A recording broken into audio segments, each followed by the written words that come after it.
오늘 탄핵 선고일 훅뉴스에서는 어떤 얘기를 좀 해볼까요? 예, 저 역시 이 탄핵 선고일에 맞춰서 관련 주제를 가지고 와봤는데요. 정말 뭐 탄핵 얘기를 훅뉴스에서도 안 해볼 수가 없어요. 네, 오늘 탄핵 심판은 작년 9월 20일 미륵 해제단 배우로 최순실이라는 이름 석자가 등장한 지 딱 171일 만입니다. 그러니까 우리 언론에 최순실이란 이름이 처음 등장한 게 9월 20일입니까? 네, 그렇죠. 사실 뉴스쇼에서도 K스포츠 미르재단 얘기는 9월 2일 예. 나왔었습니다. 네, 처음에는 대통령 측근 비리 사건에서 국정농단 사건으로 예. 다시 최순실 박근혜 게이트로 대통령 탄핵 사건으로 쭉 이어져 왔습니다. 그렇죠. 그래서 이 시간엔 지난 5개월의 과정을 몇 개의 키워드로 재조명해 보려고 합니다. 사실은 뭐 짧은 시간 안에 너무 많은 뉴스들이 쏟아져 나와서 여러분들도 좀 가물가물한 부분도 있으실 것 같고요. 요새 뭐 가짜 뉴스도 판치고 있어서 우리가 좀 냉정하게 그 과정을 되짚어볼 필요, 의미 있을 것 같습니다. 몇 가지 키워드로 좀 조명을 해볼까요? 네, 우선 거짓말이라는 키워드로 사건을 살펴보겠습니다. 거짓말. 예. 시간이 지나면서 거짓으로 판명된 일들도 많았죠. 그렇습니다. 우선 박근혜 대통령의 거짓말부터 볼까요? 네. 박 대통령의 직접적인 첫 반응은 이 미륵 해제단에 최순실이 개입됐다는 언론 보도 이후 딱 한 달 만에 나왔습니다. 이처럼 의미 있는 사업에 대해 의혹이 확산되고 도를 지나치게 인신 공격성 논란이 계속 이어진다면 문화융성을 위한 기업들의 순수한 참여 의지에 찬물을 끼얹어 기업들도 더 이상 투자를 하지 않을 것이고 기업들이 순수하게 자발적으로 참여한 거다라고 네. 10월 20일에 말했던 건데 네. 그러니까 이 말이 지금 거짓으로 판명이 돼 가고 있다는 거죠? 그렇죠. 지난 청문회 과정 또 뒤이은 검찰 특검 수사에서 청와대의 요구로 기업들이 돈 낸 사실이 낱낱이 밝혀졌죠. 지금 이 10월 20일 것이 대통령 첫 언급이고 그 그렇습니다. 이후에도 몇 차례 더 있었어요. 이후에 3번의 대국민 담화가 있었고요. 네. 한 번의 출입비자 간담회 그리고 친박 인터넷 매체와의 인터뷰 이렇게 총 5번이 있었는데요. 먼저 10월 25일 1차 담화의 한 부분 들어보시죠. 예. 최순실 씨는 지난 대선 때 주로 개인적인 의견이나 소감을 전달해주는 역할을 하였습니다.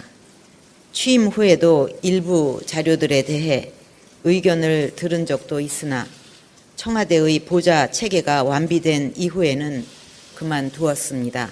집권 초기에 최순실이 관여한 적은 있었지만 그 이후에는 없었다라는 게 1차 담화 때 내용이었죠. 네, 하지만 최순실의 이 청와대 출입은 정권 출범 이후 지속적으로 그리고 오랫동안 계속되어 온 사실이 밝혀졌죠. 그렇죠. 특히 두 사람이 대포폰으로 통화한 것만 해도 작년 6개월만 573회에 이른다는 사실이 특검 조사에서 드러났고요. 2차 담화 때도 어떤 거짓말이 있었습니까? 11월 4일 2차 담화 대목 한번 들어보시죠. 예. 이미 청와대 비서실과 경호실에도 검찰의 수사에 적극 협조하도록 지시하였습니다. 필요하다면 저 역시 검찰의 조사에 성실하게 임할 각오이며 특별 검사에 의한 수사까지도 수용하겠습니다. 그러니까 필요하다면 검찰 조사, 특검 조사 다 수용하겠다라고 사실은 굉장히 약속을 반성하는 한 거죠. 듯한 느낌으로 말을 했거든요. 네, 하지만 이 책임 규명 협조는 빈말이었고요. 예. 청와대 비서실과 경호실은 되레 이 검찰과 특검의 수사를 방해하기까지 예. 했죠. 대통령 자신도 검찰과 특검 수사 수용 약속을 끝내 지키지 않았고요. 필요하다고 국민들은 그렇게 얘기하는데 결국은 필요하지 않다고 판단을 했던 건지 뭔지 하여튼 안 이루어졌습니다. 그 약속. 3차 담화로 가보죠. 거기에도 거짓말이 있었습니까? 네, 퇴진 압박이 거세지자 다시 11월 29일 카메라 앞에 나왔는데요. 예. 퇴진 문제를 국회 결정에 맡기겠다 이러면서 승부수를 띄웠습니다. 여야 정치권이 논의하여 정권을 이양할 수 있는 방안을 만들어 주시면 그 일정과 법 절차에 따라 대통령 측에서 물러나겠습니다. 저는 이제 모든 것을 내려놓았습니다. 사실은 이제 이때는 개헌 카드로 어떤 정치권의 탄핵 전선 분열하려고 하는 거 아니냐, 네. 유도하는 발언이다 이런 비판이 뜨거웠어요. 그렇죠. 근데 오히려 국회 또 국민을 자극한 발언으로 받아들여졌죠. 그렇죠. 국회는 이 대통령이 사태를 모면하려고 꼼수를 썼다 이렇게 봤고요. 예, 결국 1호부터 나흘 만에 이 탄핵 소추안을 발의해서 통과시키게 됩니다. 그리고는 대통령이 직무정지 상태에 들어간 거고 네. 그랬어요. 근데 그리고 1월 1일에 갑자기 기자간담회가 소집되지 않았습니까? 그렇죠. 그 유명한 삼성과 자신을 엮었다 이런 표현이 바로 이때 나왔습니다. 예. 완전히 엮은 겁니다.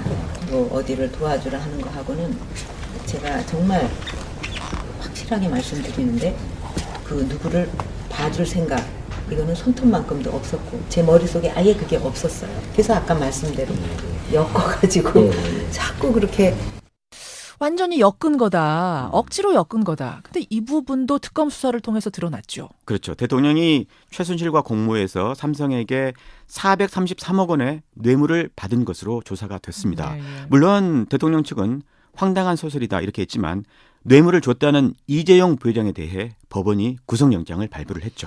이제 남은 건 친박 매체와의 마지막 인터뷰가 있는 거죠. 그게 1월 25일이었는데요. 그런데 사실로 드러난 문화계의 블랙리스트조차 대통령은 모른다고 했습니다.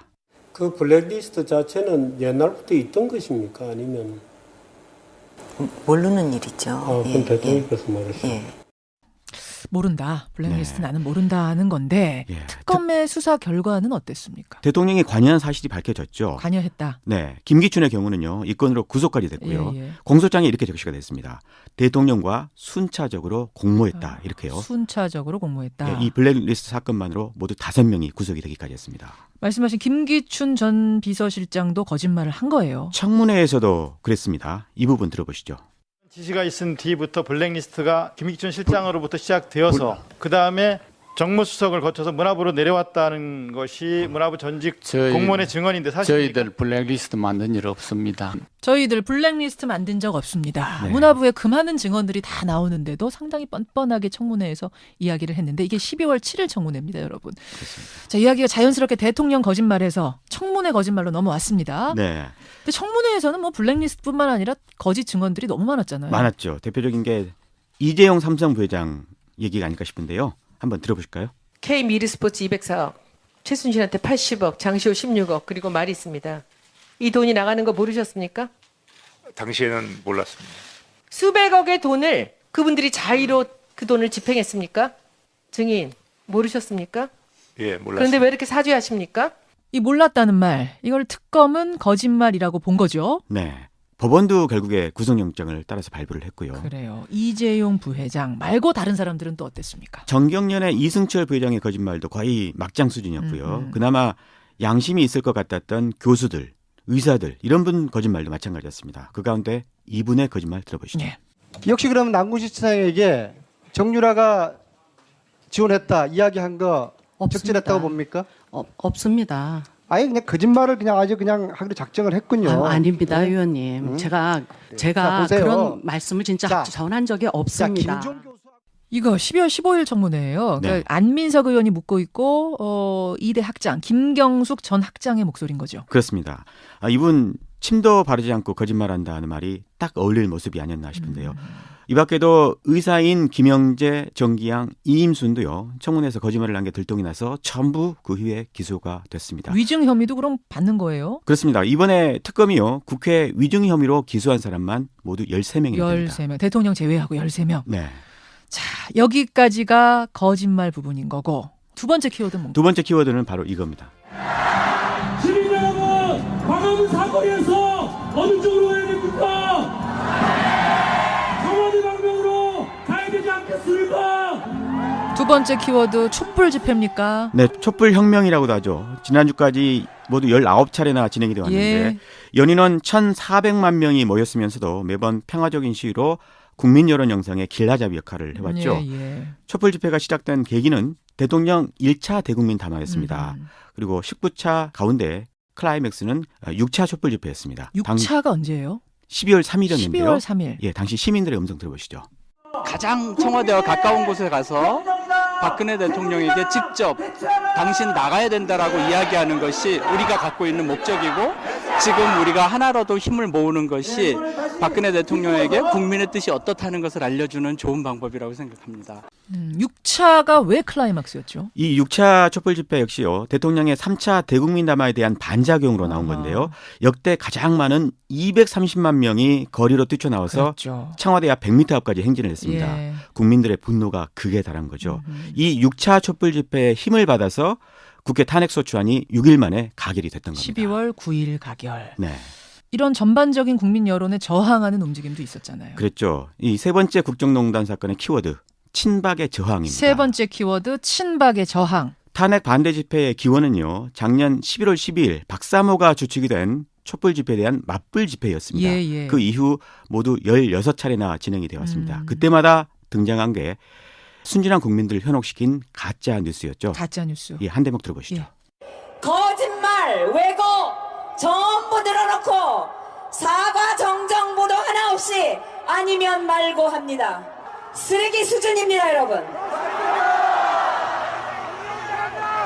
이 종편 언론 다 이번 3월 말에 폐지해야 됩니다.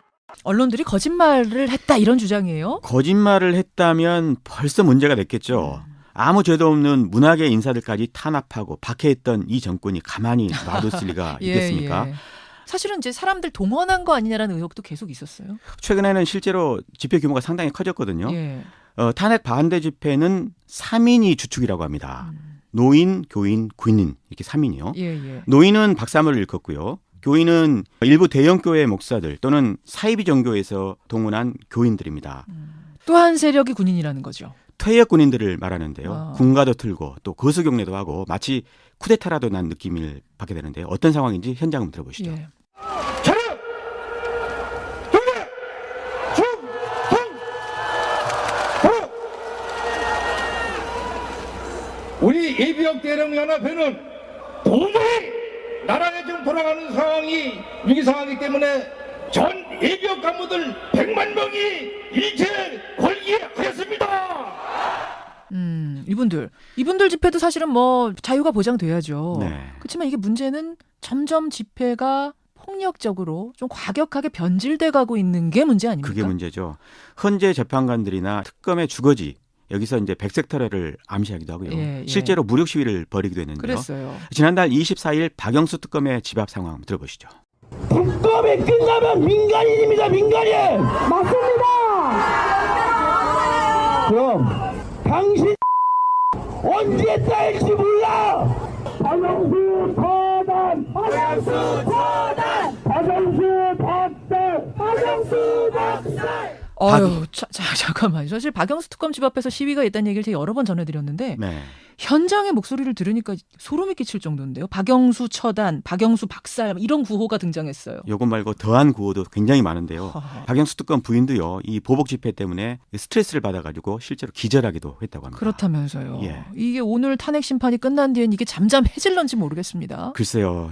이분들 지금의 분위기를 봐서는 헌재가 탄핵을 인용한다면 쉽게 승복하지 않을 그런 분위기입니다. 참 이게 이제 오늘 세 가지 키워드로 정리를 좀 해봤는데 좀 모자란 느낌도 들어요. 더 할 얘기 많죠? 네, 검찰과 특검의 활동상 또 헌재 변론 활동에서 짚어볼 것들도 많을 것 같습니다. 예. 또 이번 사건을 있게 한 언론의 보도 활동, 또 내부자의 폭로 이런 것들도 제가 일일이 정리는 못했습니다만 청취자들 뇌리에는 남아 있을 것 같습니다. 예, 이제 탄핵 최종 결정까지 얼마 남지 않았습니다. 어떤 결과가 나오든 그것과 무관하게 검찰 2기 수사팀은 계속 수사를 해나갈 겁니다. 진실을 밝혀낼 겁니다. 예, 다시 기회가 되면 뭐 이 일들은 다시 좀 정리하기로 하고 네. 일단 오늘은 여기까지 기억들을 정리해보죠. 권민철 기자 수고하셨습니다. 고맙습니다. 훅뉴스였습니다. 이 검찰과 특검의 수사를 방해하기까지 예. 했죠. 대통령 자신도 검찰과 특검 수사 수용 약속을 끝내 지키지 않았고요. 필요하다고 국민들은 그렇게 얘기하는데 결국은 필요하지 않다고 판단을 했던 건지 뭔지 일단 안 이루어졌습니다. 그 약속. 3차 담화로 가보죠. 거기에도 거짓말이 있었습니까? 네, 퇴진 압박이 거세지자 다시 11월 29일 카메라 앞에 나왔는데요. 예. 퇴진 문제를 국회 결정에 맡기겠다 이러면서 승부수를 띄웠습니다. 여야 정치권이 논의하여 정권을 이양할 수 있는 방안을 만들어 주시면 그 일정과 법 절차에 따라 대통령 측에서 물러나겠습니다. 저는 이제 모든 것을 내려놓았습니다. 사실은 이제 이때는 개헌 카드로 어떤 정치권의 탄핵 전선 분열하려고 그렇죠. 지난 청문회 과정 또 뒤이은 검찰 특검 수사에서 청와대의 요구로 기업들이 돈 낸 사실이 낱낱이 밝혀졌죠. 지금 이 10월 20일 것이 대통령 첫 언급이고 그 그렇습니다. 이후에도 몇 차례 더 있었어요. 이후에 3번의 대국민 담화가 있었고요. 네. 한 번의 출입기자 간담회 그리고 친박 인터넷 매체와의 인터뷰 이렇게 총 5번이 있었는데요. 먼저 10월 25일 1차 담화의 한 부분 들어보시죠. 예. 최순실 씨는 지난 대선 때 주로 개인적인 의견이나 소감을 전달해주는 역할을 하였습니다. 취임 후에도 일부 자료들에 대해 의견을 들은 적도 있으나 청와대의 보좌 체계가 완비된 이후에는 그만두었습니다.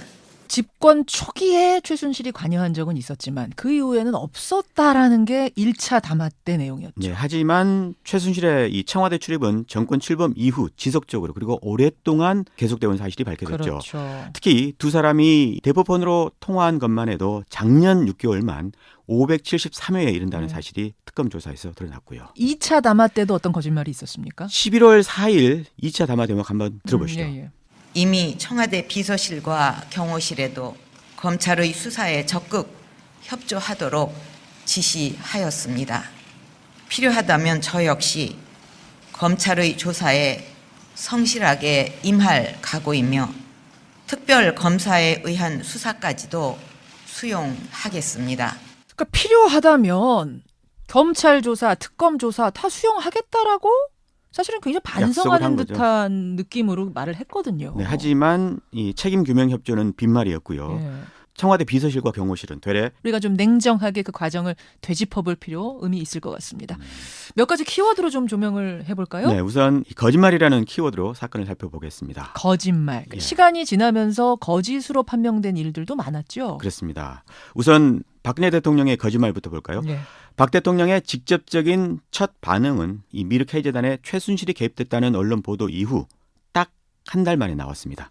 이처럼 의미 있는 사업에 대해 의혹이 확산되고 도를 지나치게 인신 공격성 논란이 계속 이어진다면 문화융성을 위한 기업들의 순수한 참여 의지에 찬물을 끼얹어 기업들도 더 이상 투자를 하지 않을 것이고 기업들이 순수하게 자발적으로 참여한 거다라고 네. 10월 20일에 말했던 건데 네. 그러니까 이 말이 지금 거짓으로 판명이 돼 가고 있다는 거죠. 오늘 탄핵 선고일 훅뉴스에서는 어떤 얘기를 좀 해볼까요? 예, 저 역시 이 탄핵 선고일에 맞춰서 관련 주제를 가지고 와봤는데요. 정말 뭐 탄핵 얘기를 훅뉴스에서도 안 해볼 수가 없어요. 네, 오늘 탄핵 심판은 작년 9월 20일 미르 K재단 배우로 최순실이라는 이름 석자가 등장한 지 딱 171일 만입니다. 그러니까 우리 언론에 최순실이라는 이름이 처음 등장한 게 9월 20일입니까? 네, 그렇죠. 사실 뉴스쇼에서도 K스포츠 미르재단 얘기는 9월 2일 예. 나왔었습니다. 네, 처음에는 대통령 측근 비리 사건에서 국정농단 사건으로 예. 다시 최순실 박근혜 게이트로 대통령 탄핵 사건으로 쭉 이어져 왔습니다. 그렇죠. 그래서 이 시간엔 지난 5개월의 과정을 몇 개의 키워드로 재조명해 보려고 합니다. 사실은 뭐 짧은 시간 안에 너무 많은 뉴스들이 쏟아져 나와서 여러분들도 좀 가물가물한 부분도 있으실 것 같고요. 요새 뭐 가짜 뉴스도 판치고 있어서